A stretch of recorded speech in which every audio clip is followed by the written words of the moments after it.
தமிழ்நாடு முதலமைச்சராக C Joseph Vijay எனும் நான் என்று சொல்லி அவர் பதவியேற்று 30 நாட்கள் நிறைவடைந்திருக்கிறது.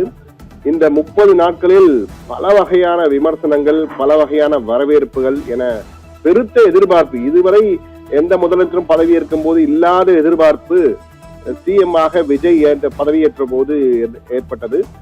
பொறுப்பேற்ற உடனேயே 3 கையெழுத்துகள், 3 திட்டங்களுக்கான கையெழுத்துகள், 500 யூனிட் வரை மின்சாரம் பயன்படுத்தும் வீடுகளுக்கு 200 யூனிட் வரை கட்டணமில்லா மின்சாரம், பெண்கள் பாதுகாப்புக்கு வழங்க சிங்கப்பெண் அதிரடிப்படை உருவாக்கம், போதைப் பொருள் தடுப்பு பிரிவுக்கான சிறப்பு நடவடிக்கை என 3 முக்கிய அறிவிப்புகளை செயலாக்குவதற்காக கையெழுத்து போட்டார். அதிலே 200 யூனிட் மின்சாரம் என்பதிலே பல விமர்சனங்கள் எழுந்தன.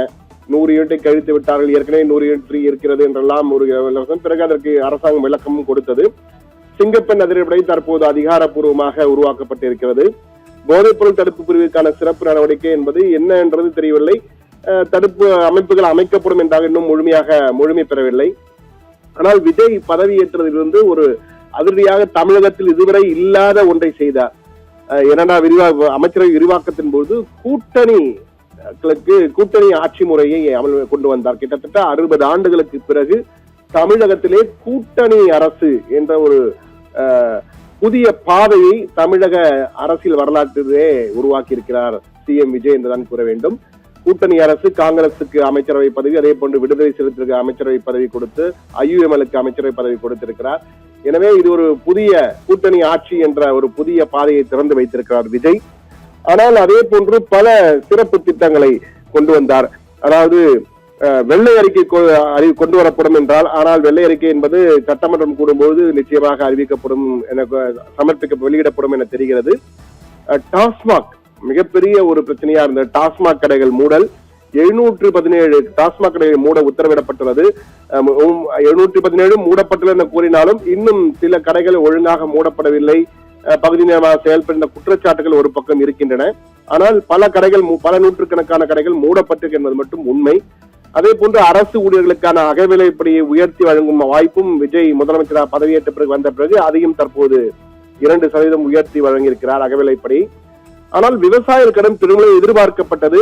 ஆனால் வாக்குறுதியில் கொடுத்தபடி இல்லாமல் 50,000 வரையிலான பயிர்க்கடன்கள் தள்ளுபடி என்ற வகையிலே ஒரு அறிவிப்பு, அதற்கு வரவேற்பு குறைவாகவும் விமர்சனங்கள் கடுமையாக இருக்கிறது. தொடர்ந்து விவசாயிகளுக்கு எதிரான போராட்டங்கள், விவசாயிகள் தற்போது அரசுக்கு எதிராக போராடி வருகின்றனர். அதே போன்று சட்டம் ஒழுங்கு என்பது மிகப்பெரிய அளவுக்கு பேசப்பட்டது விஜய் தேர்தல் பிரச்சாரத்தின் போது.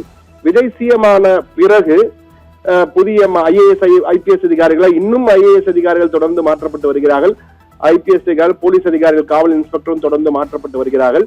எனவே இந்த அதிரடி மாற்றங்களுக்கு பிறகு புதிய DGP, சென்னை மாநகருக்கு புதிய கமிஷனர் போன்றவெல்லாம் நியமிக்கப்பட்ட பிறகு இதுவரை 1100க்கும் மேற்பட்ட ரவுடிகள் தமிழகம் முழுவதும் கைது செய்யப்பட்டிருக்கிறார்கள். அதே போன்று பெண்கள் பாதுகாப்புக்கு கூடுதல் கவனம் என்ற வகையிலே 70 சிறப்பு சிங்கப்பெண் அதிரடிப்படையினர் உருவாக்கப்பட்டிருக்கிறார்கள். இதற்காக 2450 சிறப்பு பணியிடங்களும் உருவாக்கப்பட இருக்கின்றன என்ற வகையில் அதற்கென தனி IG ஒருவரையும் போட்டு ஒரு அதிரடி நடவடிக்கை எடுத்து பெண்கள் பாதுகாப்பு வழங்கப்படும் என்றால், இது ஒரு பக்கம் பாதுகாப்பு என்றாலும் ஒரு பக்கத்திலேயே சட்டம் ஒழுங்கு பிரச்சனைகள் தொடர்ந்து வந்து கொண்டேதான் இருக்கின்றன. அதில் எந்த மாற்று கருத்தும் இல்லை யாருக்கும். அதே போன்று பதவியேற்றுடன் டெல்லி சென்று மரியாதை நிமித்தமாக பிரதமரை சந்தித்து பல கோரிக்கைகளை கொடுத்திருக்கிறார். தற்போதும் டெல்லியிலே நிதி ஆயோக் கூட்டத்திலே பங்கேற்று தமிழகத்திற்கான நிதி பங்கீட்டினை அதிகரிக்க வேண்டும் என்ற கோரிக்கை வைப்பதற்காக டெல்லி சென்றிருக்கிறார். எனவே பல்வேறு நிதி நெருக்கடிகள் ஒரு பக்கம், தேர்தல் வாக்குறுதிகளை நிறைவேற்றுவது தொடர்பான அவரது பணிகள் ஒரு பக்கம் என்ற வகையிலே தனது 30 நாட்களில் பல தரமான சம்பவங்களையும் செய்திருக்கிறார். தரமான விமர்சனங்களையும் தொடர்ந்து எதிர்நோக்கி கொண்டிருக்கிறார் என்றுதான் கூற வேண்டும். இது சாதாரண லெவல்ல. இன்றும் குடியரசுத் தலைவர் திரௌபதி முர்முவை சந்திக்க இருக்கிறார் முதலமைச்சர் விஜய். இன்று சந்தித்து அவரிடமும் தமிழகத்திலே புதிய முதலமைச்சர் பதவியேற்ற பிறகு மரியாதை சந்திக்க இருக்கிறார் என்பதும் மிக முக்கியமாக பார்க்க வேண்டியிருக்கிறது. ஆனால் இது தொடர்பாக தமிழகம் முழுவதும் சத்தியம் தொலைக்காட்சியின் சார்பாக தமிழகம் முழுவதும் ஒரு மாத விஜயின் ஆட்சி, சிஎம் விஜயின் ஆட்சி எப்படி இருக்கு என்ற வகையிலே நாம் மக்கள் கருத்தினை கேட்டிருந்தோம். மக்கள் கருத்து பல வகையான பல்வேறு இடங்களில் வந்திருந்து கிட்டத்தட்ட பல ஆயிரக்கணக்கான மக்கள் அந்த மக்கள் கருத்திலே நேரடியாக பேட்டியை கொடுத்திருக்கிறார்கள். அதிலே நீங்கள் பார்க்கும்போது விஜய் அரசு, சிஎம் விஜய் தலைமையிலான தாவேக அரசுக்கு, கூட்டணி அரசுக்கான மதிப்பீடு என்று பார்க்கும்போது பதவியேற்ற 30 நாட்களிலே மதிப்பீடு என்று பார்த்தால் 60-40 என்ற வகையிலே இருக்கிறது.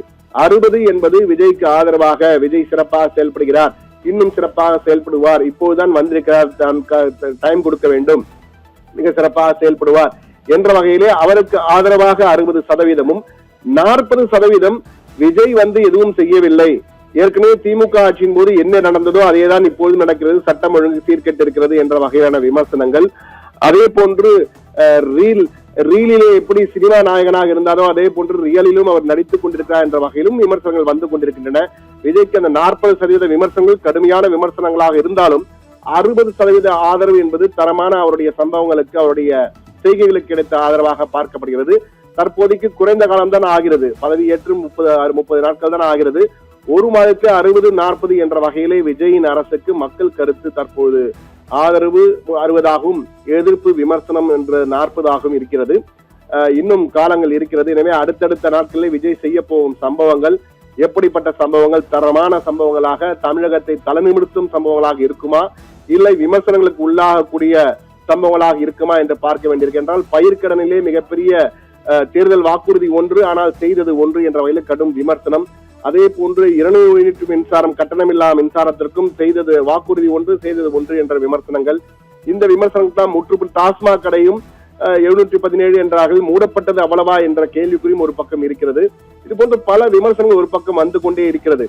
எனவே 30 நாட்களில் சிஎம் விஜய் செய்த தரமான சம்பவங்களுக்காக ஆதரவு என்பது 60% இருந்தாலும் விமர்சனமும் கடும் எதிர்ப்பும், தொடர் விவசாயிகள் போராட்டம், சட்ட ஒழுங்கு தொடர்பான போராட்டம், மின்வெட்டு போராட்டம், மின்வெட்டுக்காக தமிழகத்திலே தொடர்ந்து பல போராட்டங்கள் நடைபெற்றுக் கொண்டிருக்கின்றன. இது ஒரு பக்கம் இருக்கிறது. இந்த 40% 60% மாறிவிடக் கூடாது என்பதுதான் பலரின் எதிர்பார்ப்பு. எனவே சிஎம் விஜய் என்ன செய்ய போகிறார் அடுத்தடுத்து வரும் நாட்களிலே என்பது மிகப்பெரிய கேள்வியாக இருக்கிறது. எதிர்பார்ப்பும் பன்மடங்கு அதிகரித்திருக்கு. இதை செய்வார், அதை செய்வார் என்று. என்ன செய்ய போகிறார் விஜய் என்பதை நாமும் காத்திருந்து பார்ப்போம். ஷர்மிளா.